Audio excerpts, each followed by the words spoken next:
حضرت رومی کہتے ایک بادشاہ تھا تو اس کو یہ بڑا اس کے ذہن میں بات بیٹھ گئی تھی کہ منحوس ہوتے ہیں لوگ۔ وہ اکثر ایک ہفتے میں ایک دفعہ شکار کھیلنے جاتا تھا۔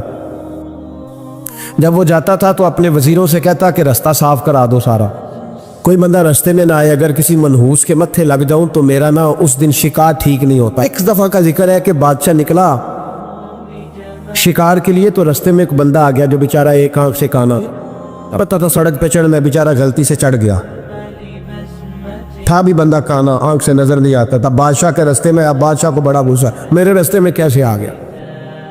اب تیری شکل دیکھ لیا تو بندہ بھی منحوس قسم کا ہے، اب میرا شکار ٹھیک نہیں ہوگا۔ بادشاہ کہنے لگا اس طرح کرو، اس کو یہاں سڑک پہ باندھ دو۔ اس کو درخت کے ساتھ باندھ دیا، دو سپاہی تلواریں دے کے کھڑے کر دیے، کہا میں واپس آتا ہوں، اگر تو میرا شکار ٹھیک ہوا تو یہ بچ جائے گا، اگر ٹھیک نہ ہوا اس کی خیر کوئی نہیں۔ ٹھیک ہے جی۔ بادشاہ شکار کھیلنے گیا، مزے کی بات کہ اس دن شکار بڑا ہی اچھا ہوا۔ وہ کہتا ہے زندگی میں کبھی اتنا شکار نہیں مارا جتنا آج مارا، بڑا زبردست رزلٹ اس دن نکلا۔ بادشاہ وہ جانور سارے باندھے، گھوڑوں پہ سوار کیے اور لے کے واپس آ رہا تھا، تو اب وہ بندہ بیچارہ صبح سے بھوکا پیاسا بندہ ہوا ہے، بچوں کی روزی کمانے نکلا، بادشاہ کے قابو آ گیا۔ وہ بندہ ہوا ہے، زبان باہر پیاس سے نکلی ہوئی ہے، بھوک ہے، تکلیف ہے، آزمائش ہے۔ کچھ لوگ تو ایسے ہوتے ہیں جو نا ظلم سہتے ہیں تو کہتے ہیں بس جان چھوٹ جائے، ہم کسی کو بتائیں گے نہیں۔ کچھ ایسے ہوتے ہیں جو کہتے ہیں ہم ظالم کا گریبان پکڑیں گے، وہ منافق ہے، یہ ظلم سہ کے چپ رہے۔ تو وہ اب تنگ بڑا تھا لیکن بندہ جیدار قسم کا تھا، اور شیخ سعدی کہتا ہے تنگ آمد با جنگ آمد، جب کوئی تنگ آتا ہے تو پھر وہ جنگ کرتا ہے، اس کا جنگ کا پروگرام بنا ہوا۔ اس نے کہا مرنا تو ہے پر اس بادشاہ کو دو سنا کے مرنا ہے، اس کو نہ کچھ سنا کے مرنا ہے، ذرا آلے صحیح، گردن تو کٹے گی پر میں نے نہ اس کو چھوڑنا نہیں۔ کیا تماشا ہے، مجھے باز گیا صبح کا۔ بادشاہ آیا تو بادشاہ بڑا راضی، شکار بڑا اچھا ہوا، کہنے لگا کھول دو اس کو۔ کھولا تو کہنے لگا میرا شکار بڑا اچھا ہوا ہے، لگتا تو مجھے یہ تھا کہ تیرا منہ دیکھا ہے تو شکار اچھا نہیں ہوا ہوگا، لیکن چونکہ بڑا اچھا ہوا ہے لہذا تجھے چھوڑتا ہوں، جا دوڑ جا۔ اب اس نے ارادہ کیا تھا دو سنانی ہے، کھڑا ہو گیا، کہنے لگا بادشاہ تو نے تو سویرے میرا منہ دیکھا تھا، تیرا شکار تو بڑا اچھا ہوا ہے، پر میں نے سویرے تیرا منہ دیکھا تھا، میرا دن نہیں اچھا گزرا، میں بڑی تکلیف میں اس صبح سا، نہ پانی ملا ہے، نہ کھانا ملا ہے، نہ روٹی ملی ہے۔ اب مجھے بتا منحوس میں ہوں گے تو ہوا ہے، اب بتا نحوست کس میں ہے، میرے اندر ہے کہ تورے اندر ہے، بتا۔ تو بادشاہ کانپنے لگ گیا، کہنے لگا اس کی گردن اڑانی ہے۔ اس نے کہا میں پہلے سے تیار ہوں گردن اڑوانے کی، سوچ سمجھ کے بات۔ قریب جو وزیر تھے نا وہ کہنے لگے بادشاہ ہم تجھے بڑی دیر سے سمجھا رہے ہیں کہ تو تہمات کا شکار ہے، تو وہمی ہو گیا ہے۔ ایک بات اپنے ذہن میں اچھی طرح بٹھا لے اور لکھ لے کہ زندگی میں جو کسی بندے کو کامیابی حاصل ہوتی ہے وہ رب تعالیٰ کی مدد سے حاصل ہوتی ہے۔ اگر رب تعالیٰ مددگار ہو تو پھر کوئی چیز بھی رستے میں رکاوٹ نہیں بنتی، اور اگر مالک کریم کو منظور نہ ہو، اس کا ذہن بڑی وسعت رکھتا ہو، بڑی اچھی پلاننگ کرنا جانتا ہو، سارا کچھ ہو، تو بندہ ناکام ہو جاتا ہے۔ مسلمانوں کو جتنی کامیابیاں ملی ان کا پس منظر صرف اتنا تھا کہ اللہ تبارک و تعالیٰ نے اپنے بندوں کی مدد فرمائی، اور اب تعالیٰ نے قرآن مجید میں اس حقیقت کا بیان کیا، فرمایا بل اللہ مولاکم، فرمایا بلکہ اللہ تمہارا مولا ہے، وَهُوَ خَيْرُ النَّاصِرِينَ، اور وہ بہترین مددگار ہے۔ وہ جو رب تمہارا مولا ہے وہ بہترین مددگار ہے، اور اگر وہ مدد کرے تمہاری، سورہ آل عمران میں آگے جا کے ارشاد فرمایا اگر اللہ مدد کرے تو پھر تم پر کوئی غالب نہیں آ سکتا، اور اگر وہ تمہاری مدد چھوڑ دے تو پھر کوئی تمہاری مدد کر سکتا، کوئی مدد نہیں کر سکتا۔ وہ چیزیں ایسی ہیں جن سے اللہ کی مدد آتی ہے، مدد ملتی ہے۔ ایک چیز ان میں سے ایسی ہے جس سے بہت مدد نازل ہوتی، وہ ہے کہ جب رب آپ کو دے نا تو پھر آپ بھی اس کے رستے میں دے، پھر مدد آتی ہے، پھر اور آتا ہے۔ بخاری مسلم میں حدیث ہے، یہ زیادہ ہی توجہ طلب عمر ہے، اس پر آپ غور کریں گے حضرت ابو ہریرہ فرماتے ہیں کہ نبی پاک علیہ السلام نے فرمایا ایک شخص نے بادلوں کے اندر سے آواز سنی کہ فلاں آدمی کا کھیت اور باغ خشک ہو گیا ہے، وہاں برسو اور اس کے کھیت کو سیراب کرو۔ کو بڑا حیران ہوا کہ بادل سے آواز آ رہی۔ پھر اس نے دیکھا کہ ایک پہاڑی پر بارش ہوئی، وہ بادل وہاں برسا، پھر نالیوں سے ہوتا ہوا پانی ایک طرف چلا۔ تو جس نے آواز سنی تھی حضور بیان کر رہے ہیں، وہ بھی پیچھے پیچھے چلا کہ پانی کدھر جا رہا ہے۔ اس نے جا کے دیکھا کہ ایک مقام پہ ایک باغ کو وہ پانی لگ رہا ہے اور ایک آدمی وہ پانی لگا رہا ہے۔ اس نے اس سے پوچھا تیرا نام کیا ہے؟ اس نے کہا کیوں؟ کہنے لگا بتا نا۔ اس نے نام بتایا تو کہنے لگا یہی تو وہ نام ہے جو میں نے بادلوں کے اندر سے سنا ہے کہ فلاں کے کھیت کو پانی دے دو۔ اس نے کہا یار تو کیا عمل کرتا ہے کہ اسپیشل تیرے لیے بارش برسے؟ یہ بخاری پڑھ رہا ہوں، سیاستہ سے حدیث عرض کر رہا ہوں۔ اس سے پوچھا تو کیا کام کرتا ہے کہ جناب اللہ تبارک و تعالیٰ کا حکم کرم آیا کہ خاص تیرے لیے پانی برسے اور تیرے کھیت کو سیراب کرے؟ تو اس نے کہا چھوٹا ذمہ دار ہوں، پر جب فصل اگتی ہے تو 3 حصے کرتا ہوں۔ ایک حصہ اپنے بال بچوں پہ، بہن بھائیوں پہ خرچ کرتا ہوں، ایک حصہ پورا، اور ایک حصہ دوبارہ کاشتکاری پہ لگاتا ہوں، اور تیسرا حصہ خالص میں نے مسکینوں، یتیموں اور غریبوں کے لیے رکھا ہوا ہے۔ وہ جو تیسرا حصہ اللہ کرے آپ سمجھیں، وہ رب کے بندوں پہ تیسرا حصہ خرچ کرتا ہے نا، تو کریم مالک نے فرمایا جہاں سے غریب کا حصہ جاتا ہے وہ کھیت خشک نہیں رہنا چاہیے، وہ جہاں سے مسکین روٹی کھاتے ہیں وہ خشک نہ رہے، جہاں سے یتیموں کو کچھ آتا ہے کہیں اس کی فصل رہ نہ جائے۔ میں اور آپ بھی اگر اپنے مال میں مسکینوں، یتیموں، غریبوں کے حصے رکھ لیں گے تو فصلیں خشک نہیں رہیں گی، ان کے اندر تازگی آئے گی، نور آئے گا، کرم آئے گا، خاص کر خدا کی رحمت برسے گی۔ مدد اللہ سے چاہے، اپنی توجہات کا مرکز رب رسول کی ذات کو بنائے، پھر آپ محسوس کریں گے کہ بڑی جلدی اللہ تعالیٰ کی مدد آنے لگی ہے۔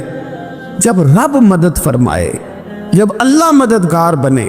دوستوں سے ایک بات اکثر کرتا ہوں، میں کہتا ہوں کہ جتنے درد سے آپ امیر کو اپنی کہانی سناتے ہیں نا، اور جس طرح آپ کے آنسو بات کرنے سے پہلے گر جاتے ہیں کہ غریب ہیں، بچیاں ہیں، کاروبار میں، او میرے سنگیو، اس سے آدھے آنسو اپنے رب کی بارگاہ میں بکھیرو، اس کے حضور عرض گزار ہو جاؤ، اس سے طلب کرو۔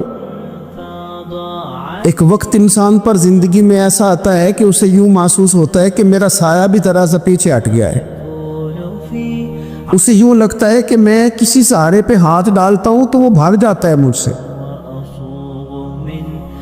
لیکن مالک کی بارگاہ ایسی عظیم بارگاہ ہے، رب رسول کے آستانے اتنے بڑے ہیں کہ آپ جب وہاں کشکول طلب دراز کرتے ہیں تو جھولی پھیلانے میں دیر لگتی ہے، ان کو بھرنے میں تو کوئی دیر نہیں لگتی۔ ہم نے اپنا سوچ کا قبلہ ہی دنیا کو بنا لیا ہے۔ یہ جو اللہ والوں کی مدد ہے یہ تو اللہ ہی کی مدد ہے، لیکن یہ جو سیٹھوں کی طرف توجہ کرنا، نوابوں کی طرف توجہ کرنا، دنیا داروں کی طرف توجہ کرنا اور اپنا مزاج اس طرح کا بنا لینا، یارو گردن کو جھکا دیتا ہے خیرات کا پتھر، جہاں میں مانگنے والوں کے سر کبھی اونچے نہیں ہوتے۔ اور اقبال کہتے ہیں غیرت ہے بڑی چیز جہان تگ و دو میں، پہناتی ہے یہ فقر کو تاج سردارا۔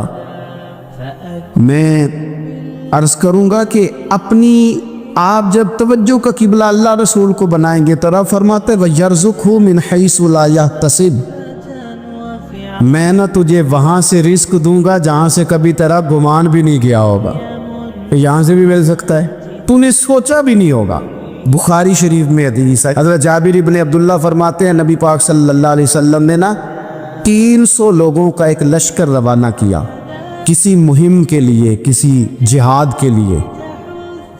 حضرت ابو عبیدہ بن جراح رضی اللہ تعالیٰ عنہ امیر لشکر تھے، فرماتے غربت اتنی زیادہ تھی، بھوک اتنی زیادہ تھی کہ ایک ایک کھجور دن میں ایک وقت کھانے کو ملتی تھی، اور کچھ دن ایسے آئے کہ اب کھجور بھی نہیں مل رہی۔ فرماتے اتنی زیادہ بھوک لگی مجاہدین کو، 300 بندہ پتے کھا کے گزارا ہونے لگے۔ یہ بخاری میں موجود ہے۔ آپ فرماتے کہ دریا کے کنارے ہمارا پڑاؤ تھا، ٹھہراؤ تھا۔ جب بھوک سے نڈھال ہو گئے نا، وَيَرْزُقْهُ مِنْ حَيْثُ لَا يَحْتَسِبُ، اللہ وہاں سے روزی دیتا ہے، گمان بھی نہیں ہوتا۔ فرماتے ایک مچھلی اللہ تعالیٰ نے دریا کے کنارے بھیجی، فرماتے ہیں وہ تھی تو مچھلی پر پہاڑ جتنی تھی۔ بخاری میں لفظ ہے، حضرت جابر ابن عبداللہ رضی اللہ تعالیٰ عنہ فرماتے ہیں 300 آدمی 18 دن تک اس مچھلی کو کھاتے رہے، مچھلی ختم ہی نہیں ہوئی۔ مچھلیاں نہیں، مچھلی کہتے ہیں 18 دن 300 بندہ کھاتا رہا، مچھلی ختم ہی نہیں ہوئی۔ اور فرماتے ہیں کہ اس کی ہڈی نکال کے، کانٹا کہیں گے آپ اپنی زبان میں، کہتے ہیں وہ نکال کے نا تو اس کو کھڑا کیا نا جب، تو اونٹ کجاوے سمیت اس کے بیچ سے گزر جاتا تھا، 2 اس کے کانٹے جوڑے۔ فرماتے ہیں وہ اس کا گوشت ہم کھاتے تھے اور اس کی چربی بطور تیل کے ہم جسموں پہ ملتے تھے، بیماروں کو اس سے سکون آتا تھا، تندرستی شفا ہوتی۔ فرماتے ہیں ہم کھایا بھی ہم نے، اور کچھ لے کے ہم مدینے بھی گئے، اور قربان جائیں نبی پاک نے بھی اس میں سے کھایا۔ ہم نے عرض کی حضور یہ معمہ کیا ہے، یہ ماجرا کیا ہے؟ تو محبوب نے فرمایا تمہارے پاس غذا نہیں تھی، رب نے تمہارے لیے بندوبست کیا ہے، اللہ نے تمہیں دیا ہے۔ یہ نوجوان دوست میری بات لکھ لے، پریشان لوگ میری بات لکھ لیں، جن کے پاس قوت فیصلہ نہیں وہ اس بات کو لکھ لے۔ حضرت عبداللہ ابن عباس فرماتے ہیں میرے نبی پاک علیہ السلام نے مجھ سے فرمایا تھا، عبداللہ سن، اگر ساری دنیا مل کے تیرا کوئی نفع کرنا چاہے، کر نہیں سکتی جب تک میرے رب کی رضا نہ ہو۔ اور فرمایا ساری دنیا مل کے تیرا کچھ بگاڑنا چاہے تو عبداللہ بگاڑ نہیں سکتی جب تک رب کریم کی حکمت کا تقاضا نہ ہو۔ لوگوں سے ڈرنا، لوگوں کی طرف دیکھنا، ماحول دیکھ کے اپنے راہ کا تعین کرنا، ہر بندے کے خیالات کے مطابق ڈھلنے کی کوشش کرنا، فلانا نہ ناراض ہو جائے، فلانا نہ ناراض ہو جائے، وہ جس نے ہونا ہو جائے، بس رب اور رسول ناراض نہ ہو۔ نہ دیکھو دنیا کی طرف، دنیا رلا دیتی ہے، ناراضی کرو بندوں کو، بندے تھکا دیتے، نہ پیچھے بھاگو ہر وقت دنیا داروں کے، یہ انسان کو کمزور کر دیتے ہیں۔ وہ تو کریم ہی بڑا ہے، 2 آنسو زمین پر بعد میں گرتے ہیں، بندے کے گناہ سارے پہلے معاف فرما دیتا ہے۔ اللہ کی مدد کا حصول، اپنے مالک کی مدد کی طرف بڑھنا، آپ کو بدر کی جنگ بھی یہی درس دے گی، آپ کو احد کا میدان بھی یہی سبق دے گا، فتح مکہ بھی یہی سبق دے گا۔ اپنی زندگی میں اللہ کی مدد کی طرف بڑھے، مالک کی مدد کا حصول اختیار کرنے کی کوشش کرے، اللہ کے ساتھ اپنے آپ کو جوڑے۔ اگر اللہ کی مدد نصیب ہو، یہ جو ہم جتنا ڈرتے رہتے ہیں، سہمے رہتے ہیں، پریشان رہتے ہیں کوئی کیا کر دے گا، ہمارے ہاں نا ہر شعبے میں معاذ اللہ ایک مافیا ہے، الا ماشاءاللہ۔ وہ مافیا کہتا ہے میرے ساتھ ملو گے تو میں چلنے دوں گا، ورنہ میں نہیں چلنے دوں گا، مارکیٹ میں آ ہی نہیں سکتا فلانا بندہ کیونکہ یہاں ہمارا قبضہ ہے۔ تو میرے بھائی پھر بہت سارے لوگ جن کی نیتیں اور ارادے بڑے اچھے ہوتے ہیں شروع میں، وہ بھی اس مافیا کا شکار ہو جاتے ہیں اور ان کے رنگ میں رنگ جاتے ہیں۔ یاد رکھنا، کسی شخص کی بلیک میلنگ کا کبھی شکار نہ ہونا، کبھی کسی کی میٹھی اور مسجع مکفہ باتوں کا شکار نہ ہونا۔ کوئی کیا کر سکتا ہے اگر اللہ مددگار ہو تو؟ جس کو رب کریم اٹھانا چاہے اسے کوئی گرا سکتا ہے؟ ہم یہ ڈرے ڈرے سہمے پریشان فیصلہ کرنے کی طاقت نہیں، مجھے چلنا چاہیے کہ نہیں، اٹھنا چاہیے کہ نہیں، کرنا چاہیے، اٹھ باندھ کمر کیوں ڈرتا ہے؟ پھر دیکھ خدا کیا کرتا ہے۔ اپنی زندگی میں اپنے مالک کو مولا جان کے، بل اللہ مولاکم، اللہ تمہارا مولا ہے،